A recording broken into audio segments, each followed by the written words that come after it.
গুজব ছড়িয়ে হচ্ছে সাম্প্রদায়িক সহিংসতা। আগের হামলার বিচার না হওয়ায় ঘটছে এমন ঘটনা, বলছেন বিশেষজ্ঞরা।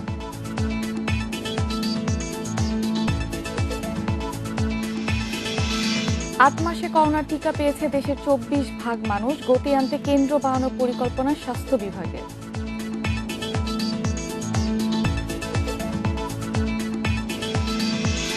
বনানী রেইনট্রি হোটেলে ২ তরুণী ধর্ষণ মামলার রায় ঘোষণা আজ। আমিন জুয়েলার্সের সাফাত সহ আসামি ৫ জন।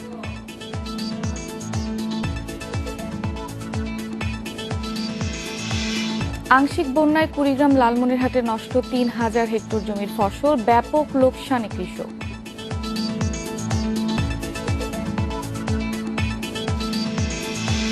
টি-20 বিশ্বকাপে আজ বাংলাদেশের প্রতিপক্ষ ইংল্যান্ড। ইনজুরিতে বাদ সাইফ, সুযোগ পেলেন রুবেল।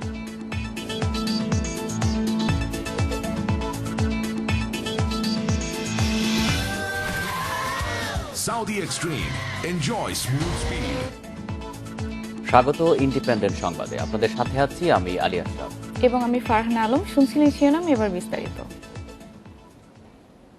ভাইরাল হোক সেটা সত্য বা মিথ্যে, ধর্মের নামে গুজব ছড়িয়ে সেটা ভাইরাল করে ঘটানো হচ্ছে সহিংসতা, যার সবশেষ বলি কুমিল্লা, রংপুর সহ বিভিন্ন জায়গায় সনাতন ধর্মাবলম্বীদের উপর হামলা। বিশেষজ্ঞরা বলছেন, পূর্বের সাম্প্রদায়িক হামলার বিচার না হওয়ায় প্রতিনিয়ত ঘটছে এমন হামলা। ধর্মীয় স্কলাররা বলছেন, ধর্মের দোহাই দিয়ে সাম্প্রদায়িক হামলা কোনো ধর্মই সমর্থন করে না। সামাজিক যোগাযোগ মাধ্যমে পোস্ট সত্য বা মিথ্যা যাচাইয়ের আগেই মুহূর্তেই ভাইরাল, সেটি দেখে শুরু সংঘবদ্ধ হামলা। গত ১ দশকে কুমিল্লা, ব্রাহ্মণবাড়িয়ার নাসিরনগর, রংপুরের পীরগঞ্জ, রামুসহ বিভিন্ন জায়গায় ফেসবুকে গুজব ছড়িয়ে সংখ্যালঘুদের উপর চালানো হয়েছে হামলা। এসব হামলা ঝরেছে অজস্র প্রাণ, নষ্ট হয়েছে সাম্প্রদায়িক সম্প্রীতি। এরপরেও নিয়ন্ত্রণে নেই অপপ্রচার। আর এসবের মূল কারণ হিসেবে বিগত ১ দশকের সাম্প্রদায়িক হামলার বিচার না হওয়াকেই দায়ী করছেন অপরাধ বিশেষজ্ঞরা। এই জায়গাগুলোর দায়িত্ব তো পলিটিক্যাল ফোর্সের, যারা রাজনীতি করছে তারা তো এগুলোকে কাউন্টার মুভমেন্ট দীর্ঘমেন্ট করার দায়িত্ব তাদের। তারা একেবারেই আমি বলবো যে ব্যর্থতার পরিচয় দিয়েছে এবং তারা এই ফোর্সের কাছে আত্মসমর্পণ করেছে। আমরা দীর্ঘদিন প্রিভেন্টিভ মেজার যেমন গ্রহণ করিনি, আবার রিয়াক্টিভ মেজার যেটা পানিশমেন্টের ব্যবস্থা, সেটাও আমরা গ্রহণ করিনি। ধর্মীয় স্কলাররা বলছেন, গুজবের সূত্র ধরে যে কোনো ধরনের হামলাই ধর্মীয়ভাবে সমর্থন করে না। উল্টো প্রতিটি ধর্মেই এ ধরনের কাজকে কঠোরভাবে বিধিনিষেধ দেওয়া হয়েছে। ধর্মীয়ভাবেও কঠোর শাস্তির বিষয়ও বলা আছে। গুজব ছড়ানো হারাম। অন্য ধর্মাবলম্বী যারা রয়েছে তাদের নিরাপত্তা, যেহেতু সংখ্যাগরিষ্ঠ মুসলিম, এই মুসলিম সমাজে যারা অন্য ধর্মাবলম্বী শান্তির সাথে বসবাস করবে, তাদের উপাসনালয়, তাদের যে দেবদেবী বা তাদের যে পূজার সামগ্রী এবং তাদের জীবন সম্পদ, এটা মুসলমানদের কাছে আমানত। রাসূল সাল্লাল্লাহু আলাইহি ওয়াসাল্লাম বলছেন যে যদি কেউ শান্তিপূর্ণ অবস্থানকারী এভাবে কোনো অন্য ধর্মাবলম্বী ব্যক্তির জীবন ক্ষয় করে, তারও বিচারে জীবন তার বিচারের সম্মুখীন সে হবে। সামাজিক যোগাযোগ মাধ্যমে অপপ্রচার নিয়ন্ত্রণে বিভিন্ন অ্যাপস ফিল্টারিং এর পাশাপাশি প্রয়োজনে অ্যাপস কোম্পানির সাথে দ্বিপাক্ষিক চুক্তির উপর জোর দিচ্ছেন আইটি বিশেষজ্ঞরা। আইনশৃঙ্খলা বাহিনীর সামাজিক যোগাযোগ মাধ্যম ফেসবুক, টিকটক, বিগো, লাইকি, এই সংস্থাগুলোর সাথে ওরা যদি বিভিন্নভাবে পারস্পরিক চুক্তিতে এই ধরনের কাজগুলো করেন, ওই ক্ষেত্রে সাথে সাথে কিন্তু ওরা বিভিন্ন কন্টেন্ট বলেন বা কোনো আইডির ব্যাপারে ওরা সহযোগিতা পায় এবং এগুলো গুজবগুলো যাতে ছড়াতে না পারে, আরো বিস্তৃত করতে না পারে, ওই ক্ষেত্রে ওনাদের জন্য এটা সবচেয়ে কার্যকরী ভূমিকা রাখবে। গুজব নিয়ন্ত্রণে আইন শৃঙ্খলা বাহিনীর তদারকি বাড়ানোর পাশাপাশি সামাজিক প্রতিরোধ গড়ে তোলা জরুরি বলেও মনে করছেন বিশেষজ্ঞরা। Nahid Kamal, independent news, Dhaka. দুর্গাপূজাকে কেন্দ্র করে দেশের বিভিন্ন স্থানে সাম্প্রদায়িক হামলার পেছনে থাকাদের পরিচয় জানা গেছে।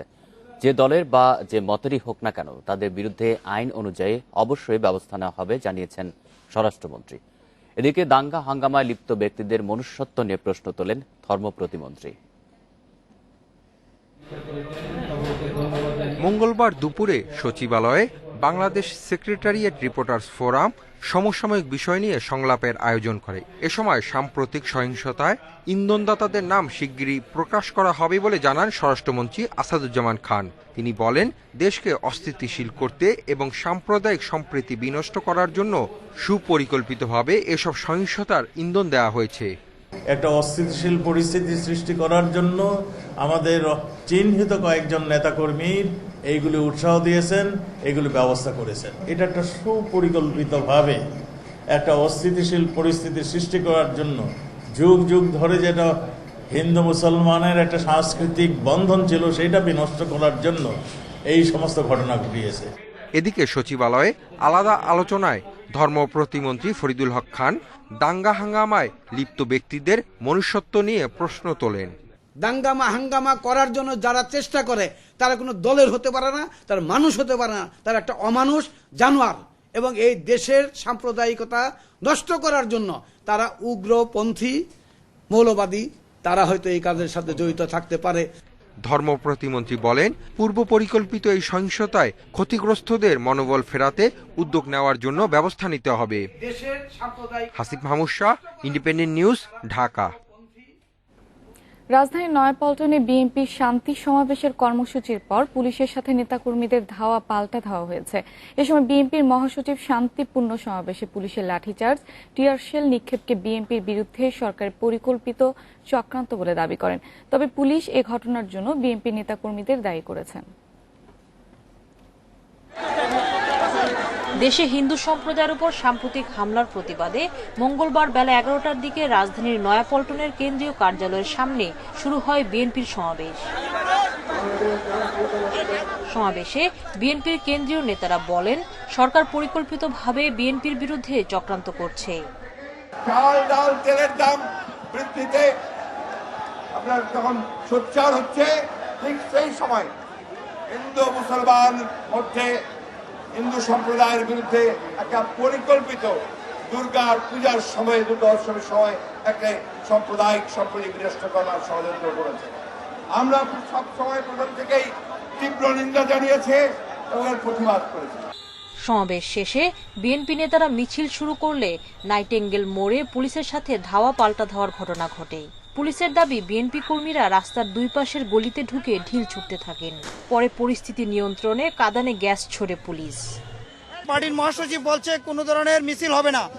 এরপরে আপনারা দেখেছেন মিছিল সহকারে এদের নেতাকর্মীরা যখন এদের এখানে আসে, আমাদের পুলিশের উপর ইট পাটকেল ছুড়ে, তখন পুলিশ বাধ্য হয়ে লাঠিচার্জ করে। আমার অনেক পুলিশ সদস্য আহত হয়েছে তাদের ইট পাটকেলে। পরে মির্জা ফখরুল সংবাদ সম্মেলনে দাবি করেন, সমাবেশ থেকে বেশ কিছু নেতাকর্মীকে পুলিশ আটক করেছে। ঘরে ফিরে যাওয়ার সময় পুলিশ অতর্কিতে তাদের উপরে হামলা করেছে। সুলতানা জাহান মিতু, ইন্ডিপেন্ডেন্ট নিউজ, ঢাকা। করোনার টিকাদান শুরুর প্রথম ৮ মাসে টিকা পেয়েছে দেশের ২৪% মানুষ। দেওয়া হয়েছে ৬ কোটি ডোজের বেশি টিকা। কিছু জেলায় টিকাদানের হার প্রায় ৪০% হলেও ১৬ জেলায় তা ২০%-এর কম। সরকারের হাতে এখন মজুদ আছে ২,৬৭,০০,০০০ বেশি টিকা। টিকাদানের গতি বাড়াতে কেন্দ্র বাড়ানো সহ নতুন পরিকল্পনা নেবে স্বাস্থ্য বিভাগ। পর্যন্ত অক্সফোর্ড, অ্যাস্ট্রাজেনেকা, মডার্না, সিনোফার্ম সহ টিকা এসেছে ৮,৮২,০০,০০০ ডোজ। ফেব্রুয়ারিতে শুরু করে এ পর্যন্ত ৪ কোটি প্রথম ডোজ এবং ২ কোটি দ্বিতীয় ডোজের করোনা টিকা দেওয়া হয়েছে।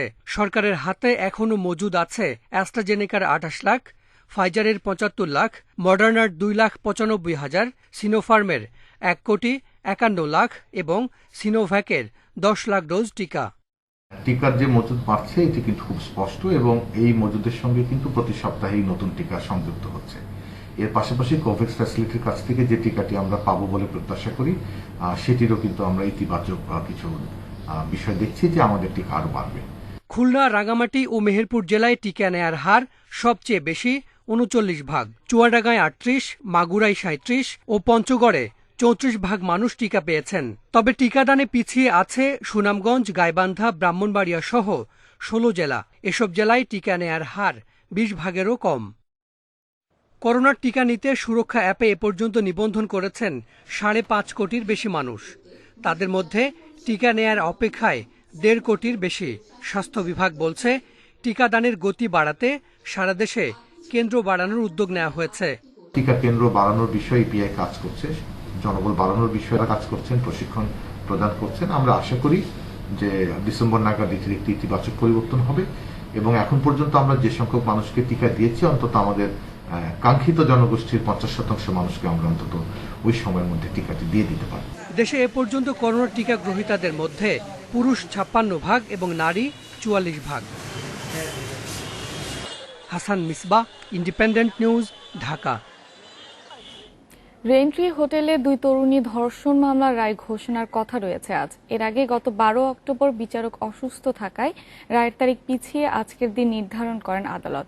মামলার 5 আসামি হলেন আপন জুয়েলার্সের মালিক দিলদার আহমেদের ছেলে শাফাত আহমেদ, তার বন্ধু সাদমান রাকিব ও নাইম আশরাফ, সাফাতের দেহরক্ষী রহমত আলী ও গাড়ি চালক বিল্লাল হোসেন। এর আগে 3 অক্টোবর রাষ্ট্র ও আসামি পক্ষের যুক্তি তর্ক শেষে রায় ঘোষণার জন্য দিন নির্ধারণ করে আদালত। পাশাপাশি ওই দিন মামলার 5 আসামির জামিন বাতিল করে কারাগারে পাঠানোর আদেশ দেওয়া হয়। 2017 সালে বনানী রেন্ট্রি হোটেলে 2 তরুণীকে ধর্ষণের অভিযোগে বনানী থানায় মামলা হয়।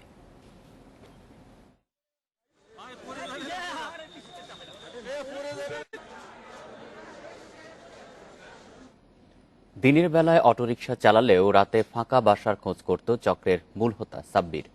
গ্রিল কেটে চুরি করত মালামাল, পরে সেই মাল বিক্রিতে সহায়তা করত চক্রের বাকি সদস্যরা। সম্প্রতি ভাসানটেকের এক বাসায় চুরির মামলায় চক্রের মূল হোতা সহ 8 জন গ্রেপ্তার হয়েছে। পুলিশ বলছে চক্রটি 12 বছরে কয়েক হাজার চুরির সঙ্গে জড়িত।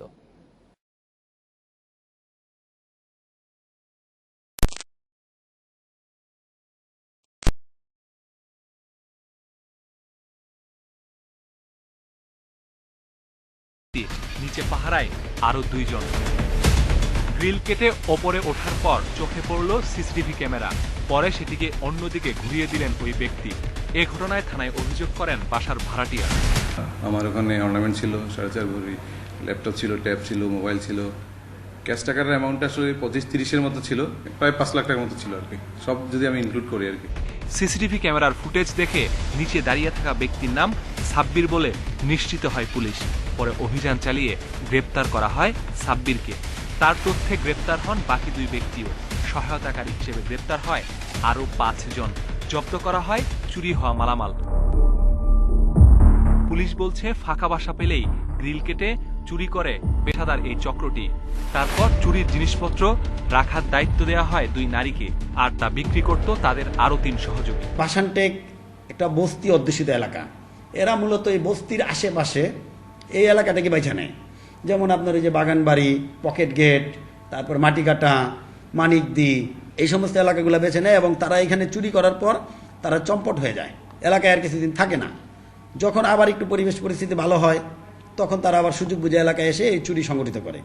সাব্বির, কালু ও জসিমের নামে থানায় ডজন খানেক মামলা রয়েছে। 12 বছরে কয়েক হাজার চুরির সঙ্গে জড়িত চক্রটি, বলছে police. Masudur Rahman, independent news, Dhaka. রাজধানীর কিছু রুটে চলছে ফিটনেসহীন বাস। লক্কর ছক্কর এসব যানবাহনে দুর্ঘটনার ঝুঁকি থাকলেও তার তোয়াক্কা করছেন না চালকেরা। পুলিশকে টাকা দিয়ে এসব বাস চালানোর কথা জানিয়েছেন তারা।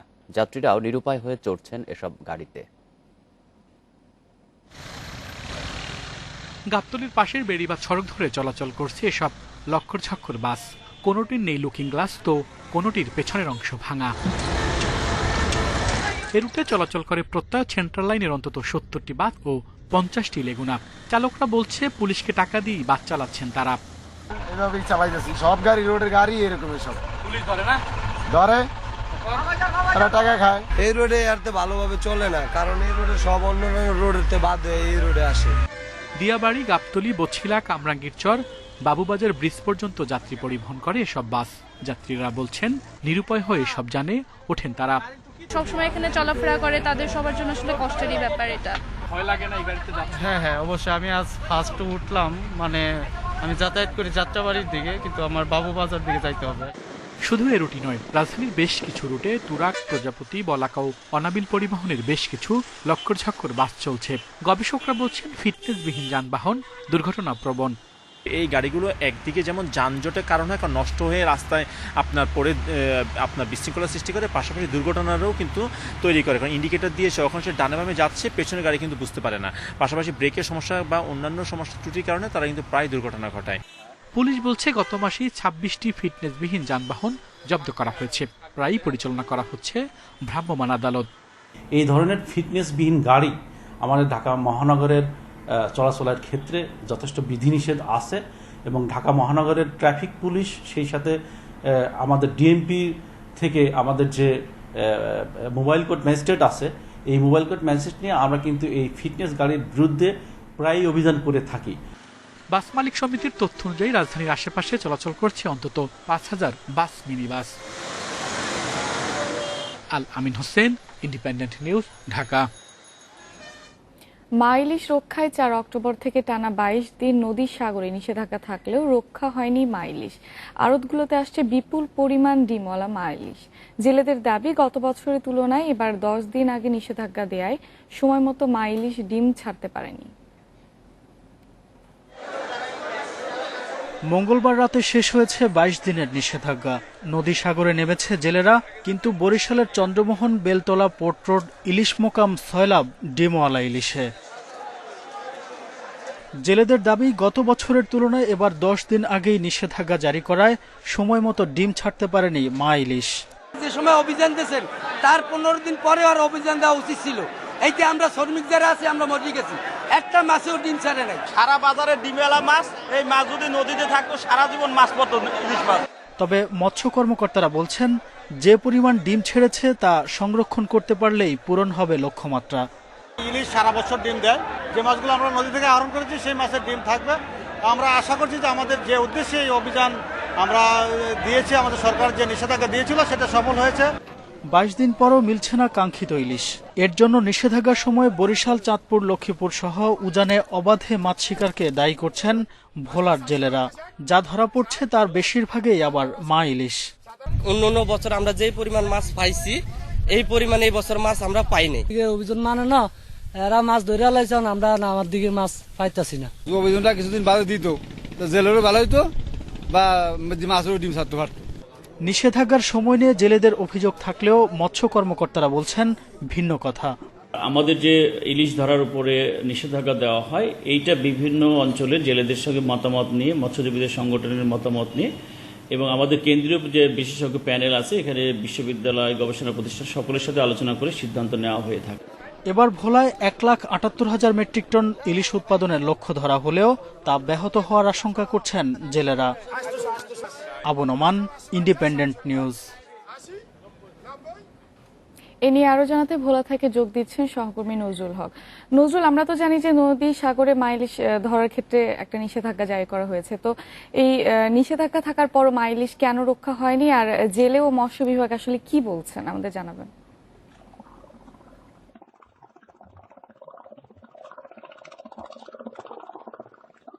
ধন্যবাদ আপনাকে। আমি এই মুহূর্তে আছি ভোলা সদর উপজেলার ইলিশা জংশন বাজার মৎস্য অবতরণ কেন্দ্রে। এর পাশেই রয়েছে মেঘনা নদী। গতকাল রাতভর যারা নদীতে ইলিশ শিকার করেছিলেন তারা ভোর থেকেই এখানে আসতে শুরু করেছেন। আমি বেশ কিছু জেলের সঙ্গে কথা বলেছি, তাদের কাছ থেকে জানতে পেরেছি যে তারা গতকাল রাতেও বেশ কিছু ডিমওয়ালা মাছ পেয়েছেন। এছাড়া যে পরিমাণ মাছ তারা আশা করেছিলেন সেই মাছ তারা পাননি। কেন পাননি জানতে চাইলে তারা আমাকে জানিয়েছেন, এখান থেকে যে উপরের দিকে বরিশাল, চাঁদপুর, লক্ষ্মীপুর, শরীয়তপুর, সেখানে মাছ ডিম পাড়তে যায়। অর্থাৎ সাগর থেকে মাছ মিষ্টি পানিতে আসে ডিম পাড়তে, উপরের দিকে মিষ্টি পানি, সেই মিষ্টি পানিতে যখন মাছ ডিম পারে, সেই ডিম পাড়ার শেষে মাছ যখন আবার সাগরের দিকে যেতে থাকে তখন ভোলার জেলেরা সেই মাছগুলো ধরে। কিন্তু মাছ যখন উপরে গিয়েছিল তখন লক্ষ্মীপুর, চাঁদপুর, শরীয়তপুর এবং বরিশাল অঞ্চলের জেলেরা নিষেধাজ্ঞা অমান্য করে এই মাছগুলো ধরে ফেলার কারণে এখন আর মাছ সাগরে যাওয়ার সুযোগ পাচ্ছে না, ভোলার জেলেরাও মাছ পাচ্ছে না। এছাড়া যে মাছগুলো তারা পেয়েছে তার মধ্যে অধিকাংশ মাছই রয়েছে ডিমওয়ালা মাছ। এই ডিমওয়ালা মাছ সম্পর্কে তারা বলেছে যে যেহেতু এই নিষেধাজ্ঞাটি 10 দিন আগে দেওয়া হয়েছে, সে কারণে এখনো নদীতে কিছু ডিমওয়ালা মাছ রয়ে গেছে। যদি 10 দিন পরে দেওয়া হতো তাহলে ডিমওয়ালা মাছগুলো সময় মতো মাছ ছাড়তে পারত। এছাড়া জেলা মৎস্য বিভাগ এবং জেলেরা আমাকে জানিয়েছে, কক্সবাজার সহ অন্যান্য অঞ্চলে এই সময়ে মাছ ডিম ছাড়তে পারলো, ভোলার অধিকাংশ মাছ ডিম ছাড়তে পারেনি। যদি আরেকটু দেরিতে নিষেধাজ্ঞা দেওয়া হতো তাহলে মাছ ডিম ছাড়তে পারত। তবে মৎস্য বিভাগ বলেছে যে সব জেলায় স্থানকাল পাত্র ভেদে মাছ ডিম ছেড়ে থাকে। ভোলার মাছ ডিম না ছাড়তে পারলো, যে পরিমাণ মাছ ডিম ছেড়েছে তাতে তারা সন্তুষ্ট। এই ছিল ভোলা থেকে আমার কাছে সর্বশেষ। নজরুল, আপনাকে ধন্যবাদ। ভোলা থেকে এতক্ষণ আমাদের সাথে যুক্ত ছিলেন সহকর্মী নজরুল হক। অসময়ের বন্যা ও তিস্তাপাড়ে ভাঙনে কুড়িগ্রাম, লালমনিরহাটে ফসলের ব্যাপক ক্ষতি হয়েছে। পানি নেমে গেলেও এখনো রয়ে গেছে ক্ষয়ক্ষতির চিহ্ন। ভেসে গেছে সারা বছরের কষ্টের ফসল। এতে চরম লোকসানে পড়েছেন কৃষকেরা। নষ্ট হয়ে গেছে অন্তত ৩,০০০ হেক্টর জমির ফসল। কুড়িগ্রামের রাজারহাট উপজেলার চর গতিয়াশ্যাম এলাকার হবিজল মিয়া ২ একর জমি লিজ নিয়ে ফসল আবাদ করলেও অকাল বন্যায় নষ্ট হয়ে গেছে সব। এখন ৩ থেকে ৪ ফুট বালুর নিচে ঢেকে আছে তার কষ্টের ফসল। বন্যা আসে একেবারে বালা পড়ি, এমন ক্ষতি হচ্ছে আর অবস্থা জানা। একই অবস্থা জেলার ৫০০ হেক্টর ফসলি জমির। বালু জমে যাওয়ায় এই মৌসুমে সেখানে আর চাষের উপায় না থাকায় ক্ষতিগ্রস্ত অনেক কৃষক। ধান ছিল, মরিচ ছিল, আলু ছিল, বেগুন, টমেটো যেটাই ছিল সমস্ত জিনিস আমাদের এলাকায় নষ্ট হয়ে দেখা গেল। ইঞ্জিন করে হয়তো করা হবে, সেই করাও আর যাবে না, বালা পড়ছে আর আবাদ হবে না। কৃষি বিভাগ বলছে বালু জমেছে কমপক্ষে ৫০০ হেক্টর জমিতে। এর মধ্যে সম্পূর্ণ নষ্ট হয়ে গেছে ২০০ হেক্টর জমির ফসল। এতে ক্ষতি প্রায় ৩ কোটি টাকা। আমরা সরিষা, ডাল ফসল সহ বিভিন্ন ফসলের আমরা প্রণোদনা কর্মসূচি দিয়েছি। এছাড়াও পরবর্তীতে বড় ফসলের কর্মসূচি প্রদান করা হবে।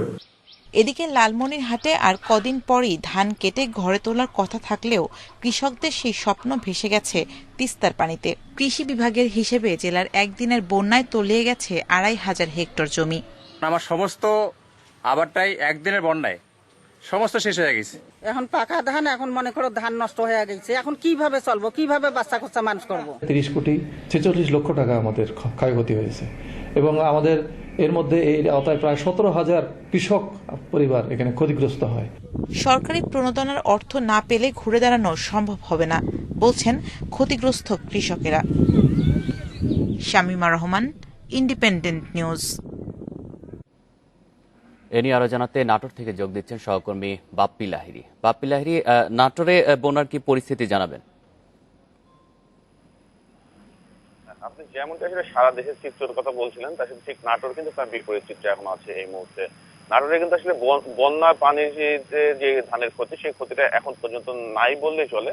এছাড়া যে ধানের যে সবচেয়ে বড় ক্ষতিটা হয়েছে সেটা হচ্ছে প্রায় নাটোরের নলডাঙ্গা উপজেলার যে হালতি বিলে প্রায় ৩,৫৫০ হেক্টর জমির কিন্তু অধিকাংশ জমিতে পোকার আক্রমণ হয়েছে। আর এই পোকার আক্রমণ হওয়ার ফলে কিন্তু আসলে ওই এলাকার কৃষকেরা বড় ধরনের একটা ক্ষতির সম্মুখীন হয়েছে। এই আমন ধান লাগানোর শুরু থেকে কিন্তু আবহাওয়া প্রতিকূলে থাকার কারণে তাদের এই সমস্যা পড়তে হয়েছে। এছাড়াও যে সমস্যাগুলো রয়েছে সেই সমস্যাগুলোর মধ্যে তাদের যে হালতি বিল এলাকা, প্রত্যন্ত একটা বিল এলাকা, সেখান থেকে কিন্তু আসলে শহরে এসে যে সার কিনে নিয়ে গিয়ে আবার জমিতে দিবে, সেক্ষেত্রে আসলে তাদের যে একদিনের শ্রমিক ইয়েটা নষ্ট হয়ে যায়, শ্রমিকের সময়টা, যার কারণে তারা কিন্তু আসলে গ্রাম এলাকা থেকে জমিতে আসলে যেভাবে পৌঁছে দেওয়া যায় সেইভাবে সার কিনতে গিয়ে তাদের আসলে সারের দামটা অনেকটা বেশি পড়ে। আর এছাড়াও যে পোকার আক্রমণ পরপর তারা কিন্তু আসলে ধান লাগানো থেকে এই পর্যন্ত ৪ থেকে ৫ বার তারা পোকার আক্রমণের শিকার হয়েছে। এর ফলে তারা যে কীটনাশকটা ব্যবহার করেছে, যে পোকা মারার জন্য যে কীটনাশকটা ব্যবহার করেছে, সেই কীটনাশকটা ব্যবহার করার কারণে তাদের ৪ থেকে ৫ বার যে কীটনাশক কিনতে হয়েছে, এতে করে তারা একদম আসলে বড় একটা লোকসানের মুখে পড়েছে। আর এই মুহূর্তে তো যে ধানের জমির যে অবস্থা, এই ধান কিন্তু প্রায় অধিকাংশ চিটা হয়ে গেছে।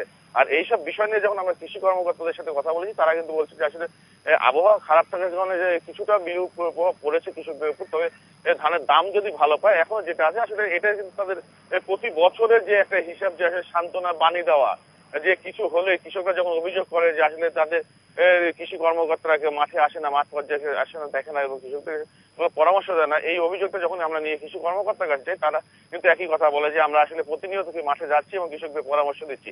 আর ধানের বিষয়ে যখন কৃষকরা বলে যে আমাদের আসলে লোকসানের মুখে পড়ছে, ক্ষতি হচ্ছে এই বিষয়ে, তখন তারা একই কথা বলে যে আসলে যে বাজারে ধানের দাম ভালো পেলে তবে কিন্তু কৃষকরা লোকসানটাকে তাদের পুষিয়ে উঠবে। আসলে কিন্তু বাজারে সেইভাবে ধানের দামটা উঠে না, বিধায় কিন্তু কৃষকদের লোকসানটাও সেইভাবে পুষিয়ে ওঠে না।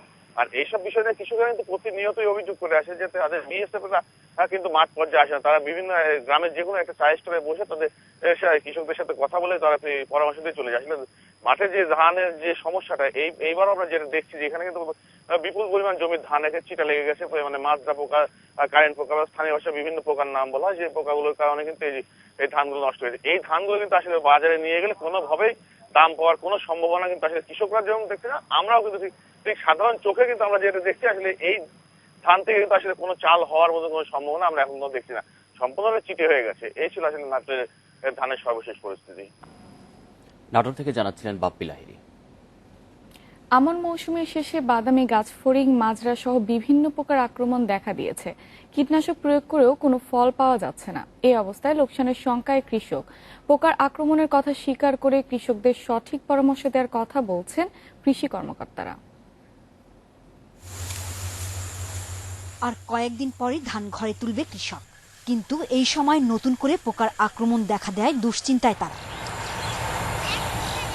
এই অবস্থায় ফলন নিয়ে শঙ্কায় কুষ্টিয়ার চাষিরা। মৌসুমের শুরুতেই কালো মাথা, মাজরা পোকা ও কারেন্ট পোকার কারণে ধানের ব্যাপক ক্ষতি হয়েছে।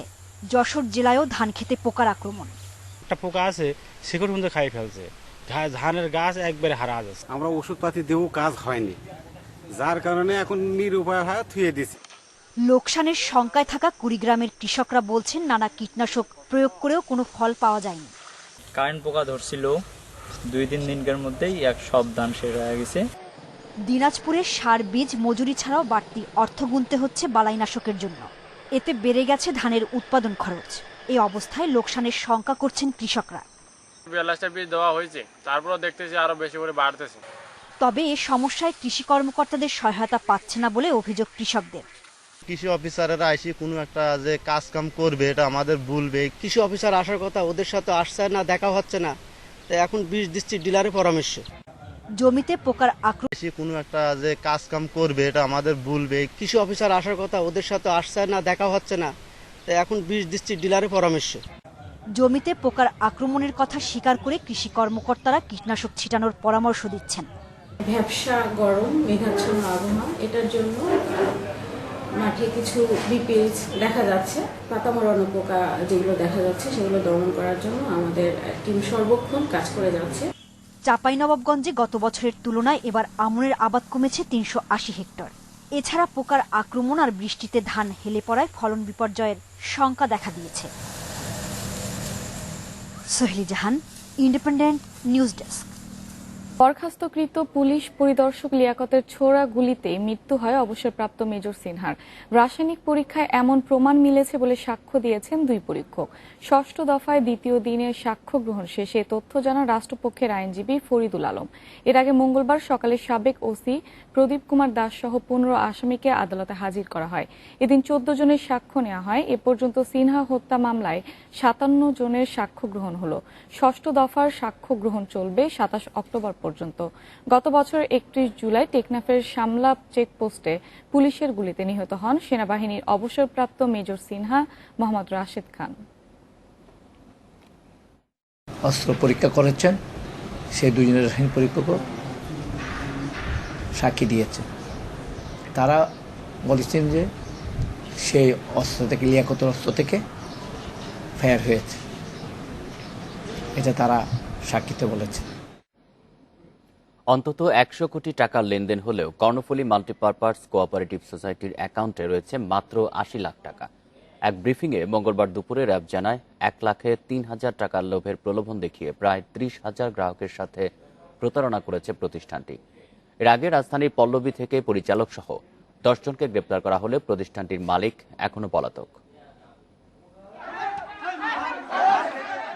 আমানতের টাকা ফেরত না দিয়ে নানাভাবে হয়রানি ও মারধরের শিকার হচ্ছেন মিরপুরের কর্ণফুলী মাল্টিপারপাস কোঅপারেটিভ সোসাইটির গ্রাহকরা।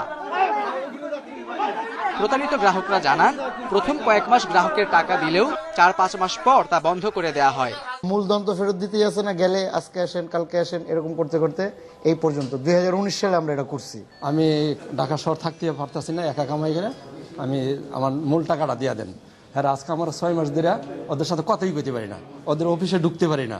গ্রাহকদের অভিযোগের ভিত্তিতে প্রতিষ্ঠানটিতে অভিযান চালায় র্যাব। র্যাব জানায়, প্রতিষ্ঠানের নিবন্ধিত সদস্য 518 হলেও অন্তত 30,000 মানুষ প্রতিষ্ঠানটির প্রতারণার শিকার। 100 কোটি টাকার উপরে লেনদেন হয়েছে, বাকি টাকা মানি লন্ডারিং হয়েছে। মানি লন্ডারিং মামলা যখন হবে এবং প্রতারিত যারা হয়েছেন তারা যদি মামলা করেন, পরবর্তী সময় তার সম্পদ বাজেয়াপ্ত হলে তখন কিন্তু তালিকা করে যারা ক্ষতিগ্রস্ত হয়েছে তাদেরকে হয়তো দেওয়ার একটা আদেশ বিজ্ঞ আদালত দিতে পারেন। সংবাদ সম্মেলনে র্যাব জানায়, প্রতি লাখে 3,000 টাকার লভ্যাংশ দেওয়ার প্রলোভন দেখাতো প্রতিষ্ঠানটি। আমানত সংগ্রহ করলেও দীর্ঘদিন গ্রাহকদের কোনো লভ্যাংশ দিচ্ছিল না তারা। কর্ণফুলী মাল্টিপারপাস কোঅপারেটিভ সোসাইটি এই নামে চেক বই করছে এবং ওটার উপরে লেখা আসে আছে জসিম গ্রুপের প্রতিষ্ঠান। কোনো সমিতি কোনো গ্রুপের প্রতিষ্ঠান হয় না। সমিতির হচ্ছে সকল সদস্যের সমান অধিকার থাকে। প্রতারণার অর্থ দিয়ে প্রতিষ্ঠানটির সভাপতি জসিমউদ্দিন নিজের নামে 8টি প্রতিষ্ঠান গড়ে তুলেছেন। তার বিরুদ্ধে অর্থ পাচার সহ একাধিক মামলা দায়েরের প্রস্তুতি চলছে। Khaled Raihan, independent news, Dhaka. টাকার বিপরীতে অব্যাহত রয়েছে ডলারের মূল্য বৃদ্ধি। খোলা বাজার ও নগদ মূল্যে ডলার বেচা কেনা হচ্ছে 90 টাকা 10 পয়সায়, যা কিনা এ যাবৎকালের সর্বোচ্চ মূল্য। তবে রিজার্ভ শক্ত অবস্থানে থাকায় অর্থনীতিতে ডলারের দাম বৃদ্ধি খুব একটা প্রভাব ফেলবে না বলছেন অর্থনীতিবিদরা। প্রবাসীদের পাঠানো আয় বা রেমিটেন্স 3 মাস ধরে ধারাবাহিকভাবে কমছে। রপ্তানি আয়ও চলছে ভাটা। এর সাথে বেড়েছে আমদানি ব্যয়, ফলে বৈদেশিক মুদ্রা সরবরাহের ঘাটতি দেখা দিয়েছে, যার ফলে অব্যাহত রয়েছে ডলারের দাম বৃদ্ধি। গত বছর এই সময় ডলারের দাম ছিল 84 টাকা 80 পয়সা, কিন্তু এখন সবশেষ আন্তঃব্যাংক মুদ্রাবাজারে প্রতি ডলারের বিনিময় হার দাঁড়িয়েছে 85 টাকা 65 পয়সা। তবে খোলা বাজার ও নগদ মূল্যে কিনতে হচ্ছে এর চেয়ে বেশি দামে। খোলা বাজারে ডলার 89 টাকা 90 পয়সা থেকে 90 টাকা 10 পয়সায় কেনাবেচা হচ্ছে। কেন্দ্রীয় ব্যাংকের কর্মকর্তারা বলছেন, করোনা পরিস্থিতি কিছুটা স্বাভাবিক হওয়ায় আমদানি বেড়ে গেছে। এছাড়া নতুন করে বিদেশে যাওয়া শুরু হয়েছে, এর ফলে ডলারের ওপর চাপ পড়েছে। তবে বাজারে ডলারের সংকট তৈরি হওয়ার কোনো সম্ভাবনা নেই বলছে কেন্দ্রীয় ব্যাংক। এখন মার্কেটে ডলার বেড়ে গেছে, ডলার এখন খুব ডিমান্ড পড়ছে। মাঝখানে তো কম ছিল, এখন যেহেতু আমাদের শুরু হয়েছে, ইম্পোর্ট শুরু হয়েছে, এমন মেশিনারি ইম্পোর্ট করতে হচ্ছে, র মেটেরিয়ালস ইম্পোর্ট করতে হচ্ছে, সবগত কারণে ডলারের পর একটা চাপ চলে আসছে। বাংলাদেশ ব্যাংক গত পরশু দিনও তো 100 মিলিয়ন ডলার সেল করছে তিনটে ব্যাংকের কাছে। সুতরাং এইটা সাময়িক। তবে ডলারের চাহিদা বেড়ে যাওয়ার বিষয়টিকে সাময়িক বলছেন অর্থনীতিবিদরা। অনেকদিন পর আমদানি কার্যক্রম সচল হওয়ার পাশাপাশি চাহিদা বাড়ার কারণেই এই দর বৃদ্ধি। অস্বাভাবিক কিছু নয় বলে আমি মনে করছি, এবং যে পরিমাণ রিজার্ভ আমাদের আছে সেখানে অবশ্যই আমি মনে করছি এটা সেন্ট্রাল ব্যাংক তাদের নজরের মধ্যে এটা আছে, এবং যে জায়গায় গিয়ে মার্কেটটাকে স্টেবল করার প্রয়োজন হবে বা যখন মার্কেটে আপনার ডলার ছেড়ে এটাকে স্টেবল জায়গায় তাই নিয়ে আসতে হবে, সেই জায়গাটা অবশ্যই সেন্ট্রাল ব্যাংক দেখছে। বর্তমানে খোলা বাজারের সঙ্গে ব্যাংকিং চ্যানেলে ডলারের দামের পার্থক্য 4.5 টাকা ছাড়িয়ে গেছে, স্বাভাবিক সময়ে যা 2 থেকে 2.5 টাকার মধ্যে থাকে। ইফাতারা, ইন্ডিপেন্ডেন্ট নিউজ। চলতি অর্থ বছরের প্রথম 3 মাসে 5,210 কোটি টাকার কৃষি ঋণ বিতরণ করেছে ব্যাংকগুলো, যা আগের অর্থ বছরের একই সময়ের চেয়ে 526 কোটি টাকা বা 11.23% বেশি। বাংলাদেশ ব্যাংকের হালনাগাদ প্রতিবেদনে উঠে এসেছে এই তথ্য। অর্থ বছরের প্রথম মাস জুলাইতে 942 কোটি ও আগস্টে 1,732 কোটি টাকা কৃষি ঋণ বিতরণ হয়। সেপ্টেম্বরের দিকে করোনা পরিস্থিতি কিছুটা স্বাভাবিক হওয়ায় কৃষি খাতে 2,536 কোটি টাকা ঋণ বিতরণ হয়। ফলে 3 মাসে ব্যাংকগুলো বার্ষিক লক্ষ্যমাত্রার 18.35% ঋণ দিয়েছে। তবে এই সময়ে ঋণ বিতরণ বাড়লেও ঋণ আদায় কমেছে। 3 মাসে আদায় হয়েছে 5,586 কোটি টাকা। গত অর্থ বছরের জুলাই সেপ্টেম্বরে আদায় হয়েছিল 6,277 কোটি টাকা। ফলে আদায় কমেছে 691 কোটি টাকা।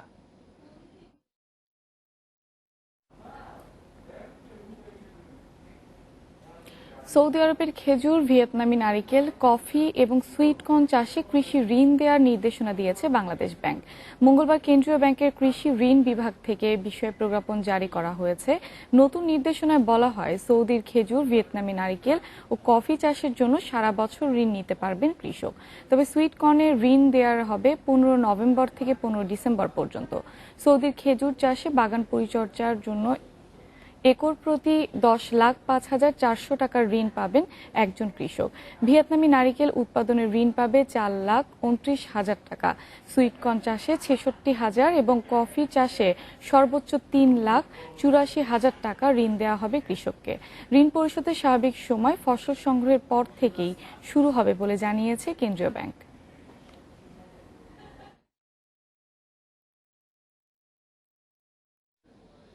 সড়ক পথে সাতক্ষীরার মুন্সিগঞ্জ দিয়ে সুন্দরবন ভ্রমণের যথেষ্ট সম্ভাবনা থাকলেও অনুন্নত অবকাঠামোর কারণে পর্যটকদের আকৃষ্ট করা যাচ্ছে না।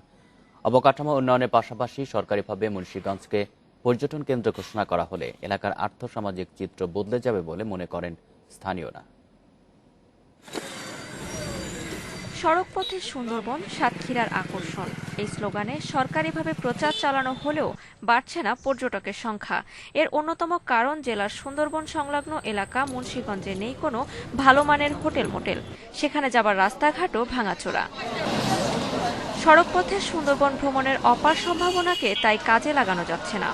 প্রথম যেটা দরকার সেটা হচ্ছে আপনার কমিউনিকেশন, রোডের যে অবস্থা সেটা একটু ডেভেলপ করা দরকার। এখানকার রাস্তাঘাটের যে অবস্থা দেখলাম, এটা যদি ভালো হয় তাহলে পর্যটকরা আসতে সুবিধা হবে। ছোটখাটো দোকান দিলে ভালো কেনা বেচা হতো। এলাকায় বহুত বেকার ছেলে পেলে ঘুরে বেড়ায়। আমি একজন ডকুমেন্টারি মেকার, ফিল্ম মেকার হওয়ার স্বার্থে সুন্দরবনে অনেকবারই গেছি এবং আমি আসলে অনেক কষ্টে খুঁজে বের করেছি। আমি দেখেছি যে মুন্সিগঞ্জ সেই এলাকা যেখানে সবচেয়ে কাছে সুন্দরবনের গাড়িতে আসা যায়। মুন্সিগঞ্জকে পর্যটন কেন্দ্র ঘোষণা করা হলে এলাকার আর্থসামাজিক চিত্র বদলে যাবে বলে মনে করেন স্থানীয় জনপ্রতিনিধি। সব মিলে এই শিল্পটি যদি প্রান্তিক জনগণের মাঝখানে কমিউনিটি বেসড এটা ইকো ট্যুরিজম আকারেও যদি অন্তর্ভুক্ত করে দেওয়া যায়, তাহলে এখানে মানুষের যে বিকল্প কর্মসংস্থান, যেটি মানুষের সবচেয়ে বড় অভাব, সেটির মোচন হবে। সম্প্রতি প্রধানমন্ত্রীর কার্যালয়ে এ বিষয়ে দাবি জানানো হয়েছে বলে জানালেন উপজেলা নির্বাহী কর্মকর্তা। আমরা এখান থেকে প্রস্তাব পাঠিয়েছি উপজেলা প্রশাসন শ্যামনগরের পক্ষ থেকে জেলা প্রশাসক স্যার বরাবর, যে শ্যামনগর সাতক্ষীরার আকর্ষণ সড়ক পথে সুন্দরবন, এবং এই সুন্দরবন কিন্তু সড়ক পথে শ্যামনগর উপজেলা থেকেই দেখা যায়। স্থানীয় সংসদ সদস্য সহযোগিতার আশ্বাস দিয়েছেন। মালয়েশিয়া, নেপাল, ইন্ডিয়া, তারপরে সিঙ্গাপুর, থাইল্যান্ড, তারা দে আর আর্নিং হিউজ মানি। আমরা ওদের থেকে বেশি টাকা ইনকাম করতে পারি, আমাদের সেই প্ল্যান আছে। মুন্সিগঞ্জ এলাকায় পর্যটন শিল্পে জড়িত স্থানীয় প্রায় 10,000 মানুষ, আর পর্যটন কেন্দ্র ঘোষণা হলে কর্মসংস্থানের সুযোগ হবে আরও বেশি। Independent news desk. এই শতকে পৃথিবীর গড় তাপমাত্রা 2.7 ডিগ্রি সেলসিয়াস বাড়ার আশঙ্কা করছে জাতিসংঘ। মঙ্গলবার এই সংক্রান্ত একটি প্রতিবেদন প্রকাশের পর এই সতর্কবার্তা দেন সংস্থাটির মহাসচিব অ্যান্তোনিও গুতেরেস। তিনি বলেন, বৈশ্বিক উষ্ণায়ন কমানোর কার্যক্রম দ্রুত বৃদ্ধি করা না হলে বড় বিপর্যয়ের মুখোমুখি হবে বিশ্ব। এছাড়া পৃথিবীর তাপমাত্রা প্রাক শিল্প যুগের তুলনায় 1.5 থেকে 2 ডিগ্রি সেলসিয়াসের মধ্যে রাখার এটি শেষ সুযোগ বলে মন্তব্য করেন তিনি, যা 2015 সালের COP21 জলবায়ু শীর্ষ সম্মেলনের চুক্তির লক্ষ্য ছিল। এদিকে কার্বন নির্গমনের হার কমাতে বিভিন্ন দেশের নেয়া পরিকল্পনা পর্যাপ্ত নয় বলে জানিয়েছে জাতিসংঘের এনভায়রনমেন্ট প্রোগ্রাম। 31 অক্টোবর স্কটল্যান্ডের গ্লাসগোতে অনুষ্ঠিত হবে বিশ্ব জলবায়ু শীর্ষ সম্মেলন COP26।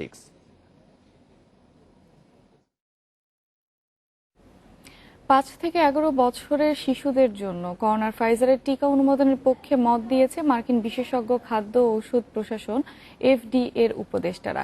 FDA এবং CDCর চূড়ান্ত অনুমোদন পেলেই শিশুদের মাঝে শুরু হবে প্রয়োগ। এদিকে 24 ঘন্টায় যুক্তরাষ্ট্রের সবচেয়ে বেশি 1425 জনের মৃত্যু হয়েছে। নতুন রোগী মিলেছে 65,000। রাশিয়া একদিনে 1100 মানুষের মৃত্যু হয়েছে। এদিকে ভারতে আবারও বাড়ছে মৃত্যু ও সংক্রমণ। মঙ্গলবার দেশটিতে 584 জনের প্রাণহানি হয়েছে। নতুন করে সংক্রমিত হয়েছে 13,500। সংক্রমণ বাড়ায় বেলজিয়ামে আবারও জারি করা হয়েছে কঠোর বিধিনিষেধ। বিশ্বে 24 ঘন্টায় করোনায় 7,500 মানুষের মৃত্যু হয়েছে। এ নিয়ে মোট মৃতের সংখ্যা 49,78,000 ছাড়ালো। নতুন সোয়া 4 লাখ রোগী নিয়ে মোট আক্রান্ত 24,52,00,000-এর বেশি। জনগণকে উস্কানি দেওয়ার অভিযোগ অস্বীকার করেছেন মিয়ানমারের ক্ষমতাচ্যুত নেত্রী অং সান সুচি। সেনা সরকারের অধীনে বিচার শুরু প্রায় 4 মাস পর মঙ্গলবার প্রথম আদালতে সাক্ষ্য দেন তিনি। তার আইনজীবীর বরাতে স্থানীয় গণমাধ্যম জানায়, ফেব্রুয়ারিতে সুচির দল চিঠি দিয়ে আন্তর্জাতিক সংগঠনকে জান্তার সঙ্গে সহযোগিতা না করার ডাক দিয়ে প্রতিবাদ উস্কে দিয়েছে, সেই অভিযোগ অস্বীকার করেছেন সুচি। 1 ফেব্রুয়ারি অভ্যুত্থানের পর আটকের 4 মাস পর জুনে সুচির বিচার শুরু হয়। আনা হয় বেশ কিছু অভিযোগ। রাজধানীর নেপিদোর বিশেষ আদালতে শুনানি চলছে, সেখানে সংবাদ মাধ্যমকে উপস্থিত থাকতে দেওয়া হয় না। সম্প্রতি সুচির আইনজীবীদেরও সংবাদ মাধ্যমের সঙ্গে কথা বলার উপর নিষেধাজ্ঞা দেয় জান্তা। সেমিফাইনালের লড়াইয়ে থাকতে ইংল্যান্ডের বিপক্ষে জয় চায় বাংলাদেশের। কঠিন প্রতিপক্ষের সাথে নির্ভুল একটা ম্যাচের আশা বোলিং কোচ ওটিস গিবসনের। অনুশীলনে চোট পাওয়ায় সোহানকে নিয়ে আছে শঙ্কা। অন্যদিকে বড় জয়ে মিশন শুরু করা ইংল্যান্ড টাইগারদের নিয়ে সতর্ক। নিজেদের পরিকল্পনায় বিশ্বাস রেখে সাফল্য চান জস বাটলার। আবুধাবিতে আজ ম্যাচ শুরু বাংলাদেশ সময় বিকেল 4টায়। এই ছবিগুলো দেখে বলার উপায় নেই কতটা চাপে আছে বাংলাদেশ দল। ফুরফুরে হাসি মুখে শত কষ্ট ভোলার চেষ্টা মাহমুদুল্লাহ সাকিবদের। এছাড়া যে আর উপায় নেই, লড়াই করতে হবে, টিকে থাকতে হবে বিশ্বকাপের মঞ্চে। সেখানে বড় চ্যালেঞ্জ ইংল্যান্ড, যাদের বিপক্ষে এর আগে কখনোই টি-20 খেলেনি বাংলাদেশ। ঘুরে দাঁড়াতে সেরা ফর্মে ফিরতে কন্ডিশন উইকেট সম্পর্কে থাকতে হবে বিস্তর জ্ঞান। সেই সুযোগ পাচ্ছে না বাংলাদেশ দল। ম্যাচের আগের দিন ম্যাচ ভেন্যুতে অনুশীলন করা হয়নি। ক্রিকেটাররা যেখানে থাকছেন সেখান থেকে আবুধাবি প্রায় 150 কিলোমিটার। টানা ম্যাচ আর ব্যয়বহুলের ধকলের মাঝে লম্বা ভ্রমণ করতে চায়নি টিম ম্যানেজমেন্ট। টি-20তে ম্যাচের বড় প্রভাবক হয়ে দাঁড়ায় ফিল্ডিং। শ্রীলঙ্কার বিপক্ষের ভুল শুধরাতে আইসিসি একাডেমি মাঠে ফিল্ডিংয়েই বেশি মনোযোগ কোচিং স্টাফের। নিজেদের সানিয়ে নেওয়ার সাথে ভাবনায় রাখতে হচ্ছে ইংল্যান্ডের শক্তি সামর্থ্যের কথা। গেলবারের রানার্স আপ দলটির বড় শক্তি bowling line up. Leg spinner Adil Rashid তো হয়ে উঠতে পারেন ত্রাস। মাঠে ভুল হবেই, তবে যারা কম করবে তারাই জিতবে। আমাদের আত্মবিশ্বাস আছে। ব্যাটসম্যানদের সাথে বোলারদের জ্বলে উঠতে হবে। মুস্তাফিজের উপর বিশ্বাস হারাইনি আমি। পরিকল্পনা মতো খেলতে পারলে জয় পাবো আমরা। বাংলাদেশের আত্মবিশ্বাস যেখানে তলানিতে ঠেকেছে, সেখানে ফুরফুরে মেজাজে ইংল্যান্ড। আসরের শুরুটা হয়েছে স্বপ্নের মতো। উইন্ডিজকে 55 রানে অল আউট করে জয় পেয়েছে বড় ব্যবধানে। খারাপ সময়ের মধ্যে দিয়ে গেলেও বাংলাদেশকে হালকাভাবে নিচ্ছে না থ্রি লায়ন্স। টি-20তে বাংলাদেশের বিপক্ষে খেলেনি। নিজেদের দিনে ওরা বিপজ্জনক দল, তবে ওডিআই খেলার অভিজ্ঞতা কাজে দেবে। ওদের কিছু ভালো ক্রিকেটার আছে। প্রতিপক্ষের সাথে নিজেদের পরিকল্পনা নিয়েও আমরা ভাবছি। একাদশে একটা পরিবর্তন আসবে অনেকটাই নিশ্চিত। একজন স্পিনার কমিয়ে নেওয়া হতে পারে পেসার। সেখানে নাসুমের জায়গায় ফিরতে পারেন তাসকিন। ইংল্যান্ডের বিপক্ষে স্পিড স্টারের অতীত পারফরম্যান্স এগিয়ে রাখছে দলের ফেরার রেসে। পাহাড় সমচাপে বাংলাদেশ দল, সেখান থেকে ঘুরে দাঁড়াতে দরকার আত্মবিশ্বাস, দরকার ফুরফুরে মেজাজে মাঠে নামা। সেজন্য চেষ্টা করে যাচ্ছেন মাহমুদুল্লাহ, মুশফিক, সাকিবরা।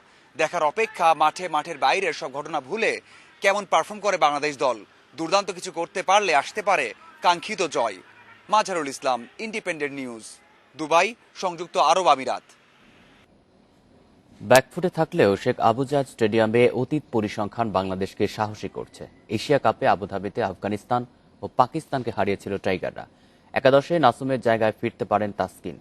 রান উৎসব না হলেও এখানকার উইকেটে তাড়া করে জয়ের সংখ্যা বেশি।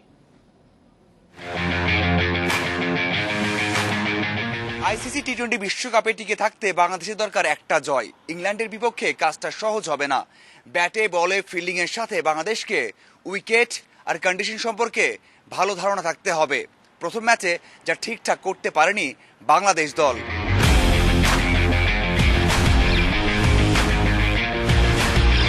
ম্যাচের দৈর্ঘ্য যত ছোট, ততই কন্ডিশন উইকেটের প্রভাব বেশি। আবুজাদ স্টেডিয়ামের উইকেট আউটফিল্ড গ্যালারি ম্যাচের মোড় ঘুরিয়ে দিতে পারে। এই স্টেডিয়ামে বাংলাদেশ কোনো ম্যাচ খেলেনি। 3 ওয়ানডের পরিসংখ্যান আত্মবিশ্বাসী করছে। আফগানিস্তানের বিপক্ষে 1 জয় 1 হার। বড় জয় এসেছে পাকিস্তানের বিপক্ষে। অন্যদিকে টি-20তে 2012 সালে পাকিস্তানকে হারিয়েছে ইংল্যান্ড। এই ছিল এখনকার সংবাদে। ইন্ডিপেন্ডেন্ট টেলিভিশনের সব খবর দেখতে চোখ রাখুন ফেসবুক, ইউটিউব এবং টুইটারে। ধন্যবাদ সবাইকে।